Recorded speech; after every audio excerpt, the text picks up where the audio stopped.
Breaking news చూస్తున్నాం. Nalgonda school private school principal Rupa Reddy హత్య కేసులో ఒక బిగ్ ట్విస్ట్ నెలకొంది. రూపారెడ్డికి సంబంధించిన చివరి సీసీటీవీ వీడియో ఒకటి బయటకు వచ్చింది. ఈ వీడియోలో ఒంటరిగా ఇంట్లోకి వెళ్తోంది రూపారెడ్డి. దానికి సంబంధించిన బ్రేకింగ్ న్యూస్ మనం చూస్తూ ఉన్నాం. సీసీటీవీలో అటు ఎక్కడా కూడా కనిపించకుండా జాగ్రత్త పడ్డారు నిందితులు. కిచెన్ నుంచి ఇంట్లోకి వెళ్ళినట్టుగా అనుమానం వ్యక్తమవుతోంది. అయితే రూపారెడ్డి ఫోన్ కూడా మిస్ అయింది. హత్య తర్వాత మొబైల్ ఫోన్ కనిపించట్లేదని తెలుస్తోంది. మొబైల్ ఫోన్ ఎవరు తీసుకెళ్లారు? నిందితులే ఫోన్ తీసుకెళ్లారా? ఫోన్లో ఏదైనా కీలకమైన సమాచారం ఉందా? మొబైల్ ఫోన్ కోసమే రూపారెడ్డిని చంపారా? హత్యకు ముందు చివరిగా కాల్ ఎవరికి చేశారు? చివరి కాల్, చివరి లొకేషన్ పైన పోలీసులు ఫోకస్ పెట్టారు. మొబైల్ నెంబర్ ఆధారంగా కాల్ డేటా సేకరిస్తున్నారు పోలీసులు. ఇక ఫోన్ లొకేషన్ ఆధారంగా నిందితుల కోసం గాలింపు చర్యలు కొనసాగుతున్నాయి. రూపారెడ్డి హత్య మిస్టరీలో కీలకంగా ఈ మొబైల్ మారిందని చెప్పాలి. సో మనం సీసీటీవీ ఫుటేజ్ చూస్తూ ఉన్నాం. ఎగ్జాక్ట్గా 9/8/2026 అంటే సుమారుగా 9వ తేదీన ఇక్కడ రైట్ సైడ్ చూస్తూ ఉంటే టైం ప్రకారంగా 2:11 అంటే ఆల్మోస్ట్ మధ్యాహ్నం సమయానికి రూపారెడ్డి చివరి వీడియో మీకు కనబడుతుంది చూడండి. సో రూపారెడ్డి అక్కడికి వచ్చారు. సో వచ్చి అక్కడ ఆ స్కూటీలో కనబడుతున్నటువంటి ఆవిడే రూపారెడ్డి. సో ఆ స్కూటీని అక్కడ పార్క్ చేసి అక్కడ నుంచి తన చేతిలో హ్యాండ్ బ్యాగ్ పట్టుకొని లోపలికి ఎంట్రీ ఇస్తున్నారు మెయిన్ గేట్ ద్వారా. సో మెయిన్ గేట్ లోపలికి ఎంట్రీ ఇచ్చారు. ఆ తర్వాత ఆ గార్డెన్లో నుంచి అలా లోపలికి వస్తూ తను లోపలికి వెళ్ళిపోయారు. ఇదే చివరి వీడియో. ఇక ఈ తర్వాత రూపారెడ్డి చనిపోయారు. రూపారెడ్డిని హతమార్చారు. ఇదే last and final video. So ఎగ్జాక్ట్గా 2 గంటల సమయానికి ఎగ్జాక్ట్గా 2 PM ఈ సంఘటన జరిగింది. 5 ఈవినింగ్ 5 o'clock మేబీ. సో 5 అని కనబడుతుంది చూడండి. 5 గంటల 2 నిమిషాల సమయానికి. సో 9వ తేదీ ఆగస్ట్ 2026 రోజున 5 గంటల సమయానికి తను ఇంటికి వచ్చింది. అక్కడ తన స్కూటీని పార్క్ చేస్తుంది. ఆ తర్వాత లోపలికి వెళ్ళి అక్కడి నుంచి ఇంట్లోకి వెళ్ళిపోయింది.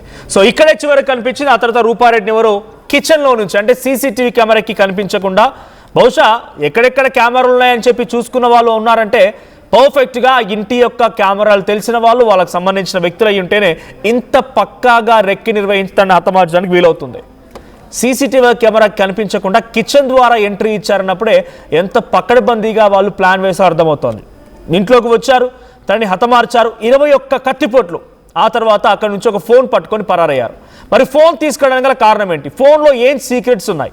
ఫోన్లో ఎటువంటి రహస్యమైనటువంటి సమాచారం ఉంది? ఫోన్ కోసమే రూపారెడ్డిని హతమార్చారనేటువంటి అనుమానాలు కలుగుతూ ఉన్నాయి. మా ప్రతినిధి అచ్యుత్ సిద్ధంగా ఉన్నారు. అచ్యుత్, సో ఏం జరిగింది రూపారెడ్డి కేసులో? ఇటు సీసీటీవీ కెమెరాలో చివరి వీడియో, తన CCTV camera exclusive visuals RTV తను సీసీటీవీ కెమెరా ద్వారా చూస్తున్న దృశ్యాలు చూస్తుంటే 5 గంటల సమయానికి ఇంట్లోకి వస్తుంది. ఆ తర్వాత నుంచి కనిపించలేదు, ఇక చనిపోయింది. ఏం జరిగింది? తన మొబైల్ ఫోన్ మిస్ అవ్వడం ఏంటి? తను ఇంత పక్కాగా ఎగ్జిక్యూట్ చేశారు, కిచెన్లో నుంచి ఎంట్రీ ఇచ్చారంటే ఎవరైనా తెలిసిన వాళ్ళ పని అయ్యే ఉంటుందా? ఎస్ మనోజ్, ముఖ్యంగా కూడా ఏవైతే రూపారెడ్డి దారుణ హత్యకు గురై కూడా 48 గంటలు గడుస్తున్నా కూడా ఇప్పటి వరకు ఎలాంటి ఆధారాలు లభించలేదని పోలీసులు చెప్తున్నారు. మొత్తం కూడా 3 బృందాలను ఏర్పాటు చేసి దర్యాప్తు చేస్తున్నామని కూడా చెప్తున్న పరిస్థితి కనపడుతుంది. మంగళవారం నాడు సాయంత్రం 5 గంటల ప్రాంతంలో విధులు ముగించుకొని, స్కూల్ కు సంబంధించిన విధులు ముగించుకొని ఆమె రెగ్యులర్ గా ఇంటి పక్కన నుంచి 100 మీటర్ల దూరంలోనే ఈమెకు సంబంధించిన స్కూల్ ఉంటుంది. ఆ స్కూల్ కు స్కూటీ మీద కూడా వస్తున్న పరిస్థితి. ఒకసారిగా మనం సీసీ ఫుటేజ్ కూడా చూస్తున్నాం. ఈ ఇక్కడికి వచ్చిన తర్వాత గేట్ తీసిన తర్వాత లోపలికి స్కూటీపై లోపలికి వెళ్ళి పార్కు చేసిన తర్వాత కూడా ఆమె ఒక 3 రోజులు సెలవు దినాలు ఉండడం వల్ల వాళ్ళు కుటుంబం మొత్తం హైదరాబాద్ కు వెళ్లారు. వెళ్ళిన క్రమంలో మంగళవారం ఉదయం స్కూల్ కు వచ్చి స్కూల్ నుంచి చక్కగా ఇక్కడికి వచ్చిన తర్వాత అక్కడ స్కూటీ పార్క్ చేసిన తర్వాత ఆ గార్డెన్ నుంచి వస్తూ పక్కనే ఆమెకు ఇష్టంగా పెంచుకున్నటువంటి చెట్ల వైపు కూడా ఆమె చూసుకుంటూ లోపలి మెయిన్ గేట్ లోపలికి వెళ్ళిపోయి డోర్ వేసుకున్న కొద్దిసేపటికి అక్కడ దారుణ హత్యకు గురైనటువంటి పరిస్థితి కనపడుతుంది. ముఖ్యంగా కూడా ఎవరు ఈ హత్య చేశారనేది పోలీసులు దర్యాప్తు చేస్తున్నారు.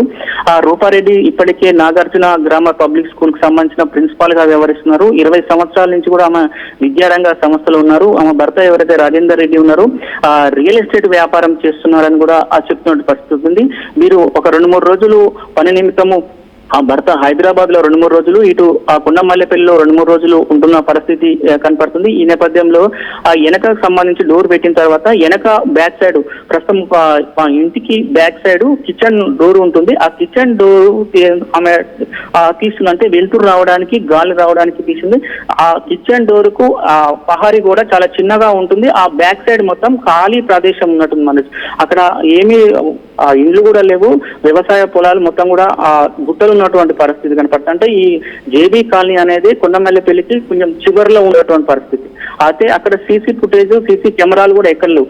అయితే ఎవరైతే వీళ్ళు ఈ 3 రోజులు కూడా ఈమె అందుబాటులో లేకపోవడం ద్వారా మొత్తం రెక్కి నిర్వహించినటువంటి పరిస్థితి ఉంది. ఎక్కడ సీసీ కెమెరాలు ఉన్నాయి, ఎక్కడ సీసీ కెమెరాలు లేవు, ఒకవేళ ఏడంగా వెళ్తే మనం సీసీ కెమెరాల్లో పడకుండా ఉంటామని కూడా వాళ్ళు రెక్కి నిర్వహించుకొని ఒక పక్కా ప్లాన్ తోటి బ్యాక్ సైడ్ వెనక బ్యాక్ సైడ్ తునికి ఎవరైతే ఇప్పుడు ఆ కిచెన్ డోర్ ఉందో డోర్ లోపలికి వెళ్ళిన తర్వాత ఒకవేళ 2 కోణాలు, ఇటు దొంగతనానికి వచ్చిన వాళ్ళైతేనేమో దొంగతనాల్లో ఉన్న బంగారము, అదే విధంగా ఆమె డబ్బులు దోచుకెళ్ళడానికి ప్రయత్నం చేసి అట్లనన్నా తోపులు అట్లనన్నా మర్డర్ చేశారా, లేకపోతే ఆర్థిక లావాదేవీల విషయంలో ఏమన్నా జరిగిందా అనేది మొత్తం పూర్తిగా దర్యాప్తు చేస్తున్న పరిస్థితి. ముఖ్యంగా కూడా ఏదైతే ఈ గోడ ఉందో, ఈ గోడ ఉన్న క్రమంలో ఇక్కడ పరిసర ప్రాంతాల్లో కూడా ప్రస్తుతం మనం ఇక్కడ విజిట్ చేసిన పరిస్థితి.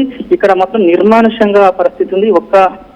ఎవరు కూడా బయటికి జనసంచారము ఉన్న ప్లేస్ ఉన్నటువంటి పరిస్థితి ఉంది. అంటే ఇది అఫీషియల్ కాలనీ కాబట్టి చాలా వరకు ఉదయమే అందరూ ఉద్యోగులకు వెళ్ళిపోతున్న పరిస్థితి ఉంది. ఇక్కడ ఎవరు కూడా ఇట్లా బయటికి వచ్చిన కనపడని ఒక మనిషి కనపడే ప్రాంతం కూడా ఇక్కడ లేనటువంటి పరిస్థితి కదా. అప్పటికే ఎవరన్నా ఈ గోడ దునికి అక్కడ దాచుకొని ఏమైతే కిచెన్ డోరు తీసిన తర్వాత లోపలికి వెళ్ళి ఇట్లాంటి అగాధ్యానికి పాల్పడ్డారా, ఎట్లా పాల్పడ్డారనేది పోలీసులు దర్యాప్తు చేస్తున్నారు.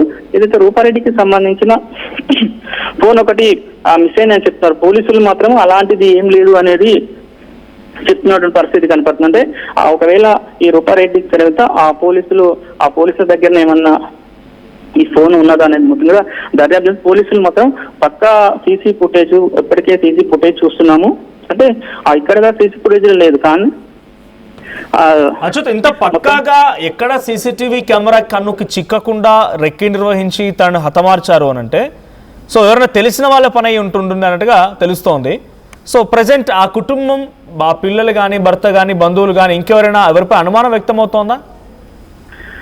లేదు మనకి వాళ్ళు ఒకటే చెప్తున్నారు, కుటుంబ సభ్యులు కానీ ఎవరు బంధువులు కానీ 20 సంవత్సరాల నుంచి మేము ఆల్రెడీ వెల్ సెటిల్ ఉన్నాం కాబట్టి మాకు పాత కక్షలు కూడా ఏం లేవు, వేరే ఆర్థిక లావాదేవీలు కూడా ఏం లేవు, మాకు ఇది ఎలా జరిగిందో మాకే అర్థం కావట్లేదు అని కూడా ఇటు కుటుంబ సభ్యులు చెప్తున్నటువంటి పరిస్థితి కనపడుతుంది. మొత్తం ఇక్కడ సిచ్యువేషన్ చూస్తే మాత్రం చాలా దారుణంగా, అంటే అంత విచక్షణ రహితంగా 21 చోట్ల కత్తిపోట్లు వస్తుంటే చాలా అంత ఆవేశం, అంత కోపంతో చేసిన పనిగా కనబడుతుంది. మామూలుగా ఎవరన్నా దొంగతనానికి వచ్చిన వాళ్ళు ఉంటే ఆ మెడ మీదనో ఎన్నో కట్ చేస్తారు, ఆ సంబంధించిన నగలు ఆ డబ్బులు దోచుకెళ్తారు. కానీ ఇక్కడ ఏంటంటే అక్కడ కూడా ఒంటిపై ఉన్నటువంటి బంగారు ఆభరణాలు కానీ, ఇంట్లో నగలు కానీ, బంగారం కానీ ఎక్కడా పోలేదు. అంటే ఇది దొంగల పనేనా కాదా, లేకపోతే ఎవరైనా వేరే ఆర్థిక లావాదేవీల విషయంలో ఉన్నదా, లేకపోతే వేరే కారణాలలో వేరే ఏమైనా కుటుంబ సమస్యలు సంబంధించిన దాంట్లో ఉన్నదా అనే దాన్ని పోలీసులు మాత్రం దర్యాప్తు చేస్తున్నారు. కానీ 48 గంటలు కావస్తున్నా ఎక్కడ కూడా ఒక చిన్న క్లూ కూడా దొరకకు. అంటే ఎవరైతే ఈ సీసీ ఫుటేజ్ లో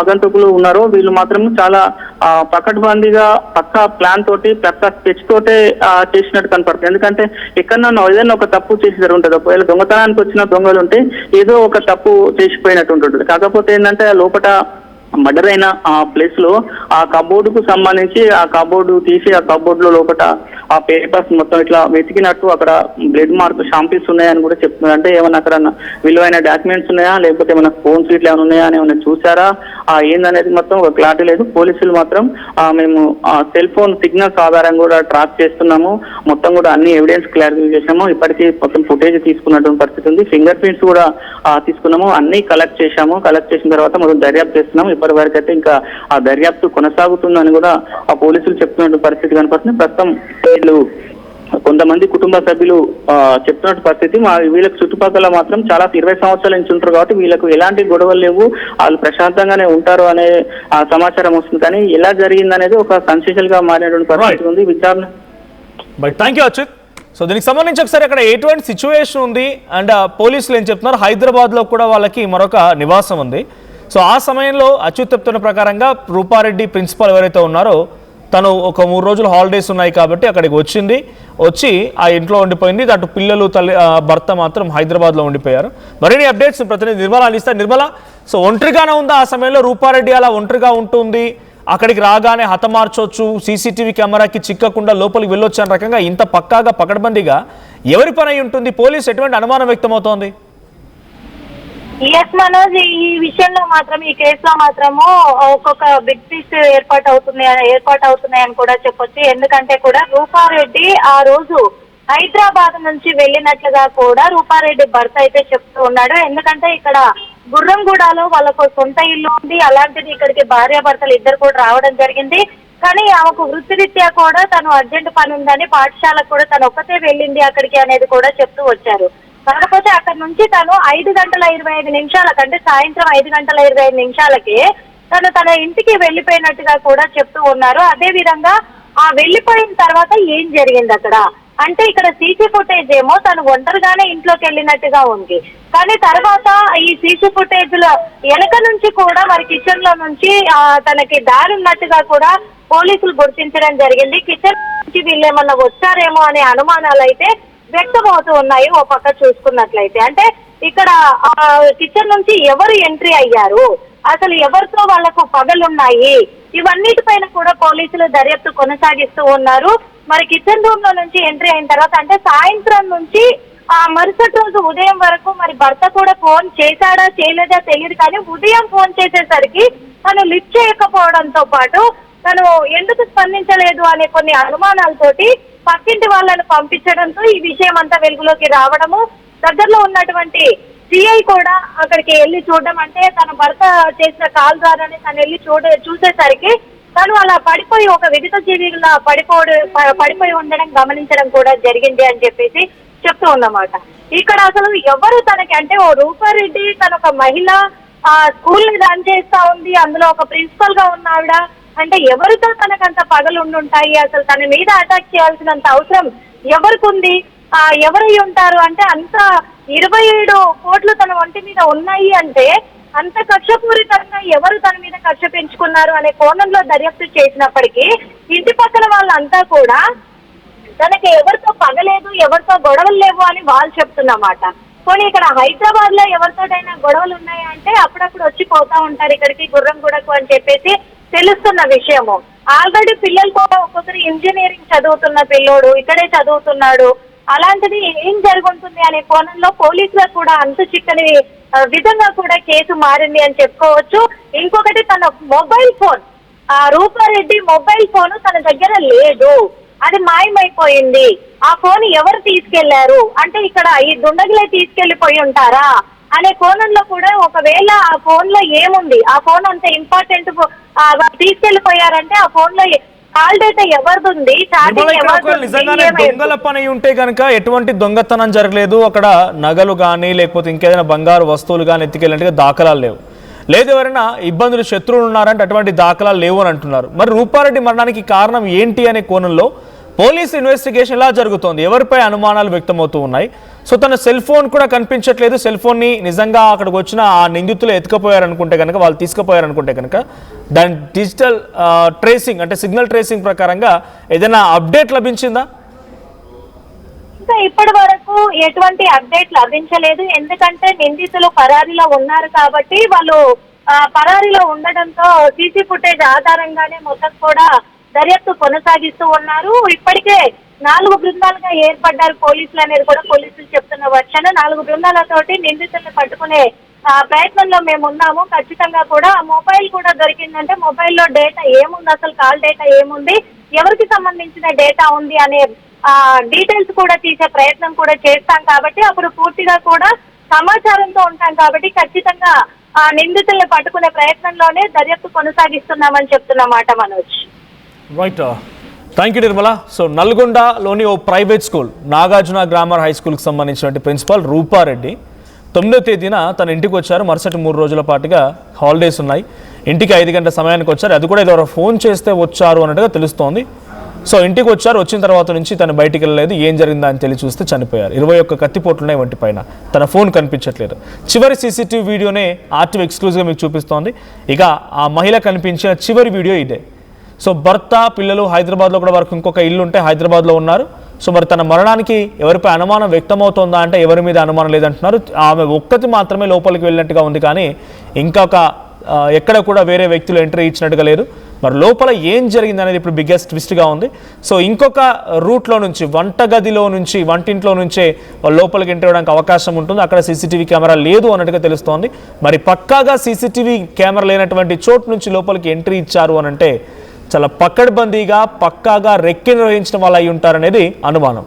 సో దీనికి సంబంధించి ఇంకా ఇన్వెస్టిగేషన్ కొనసాగుతుంది. బట్ చూడాల్సింది ఏం జరుగుద్ది అనేది.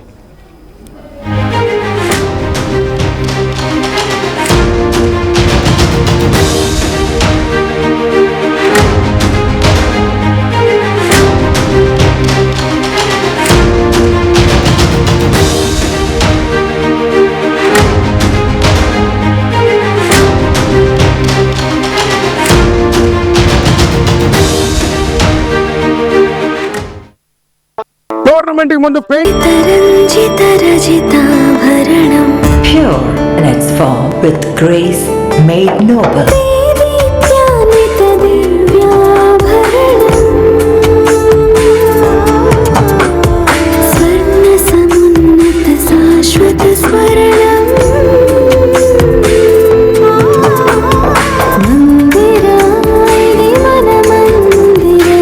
Mandira Premium Silver Jewelry by Manipali.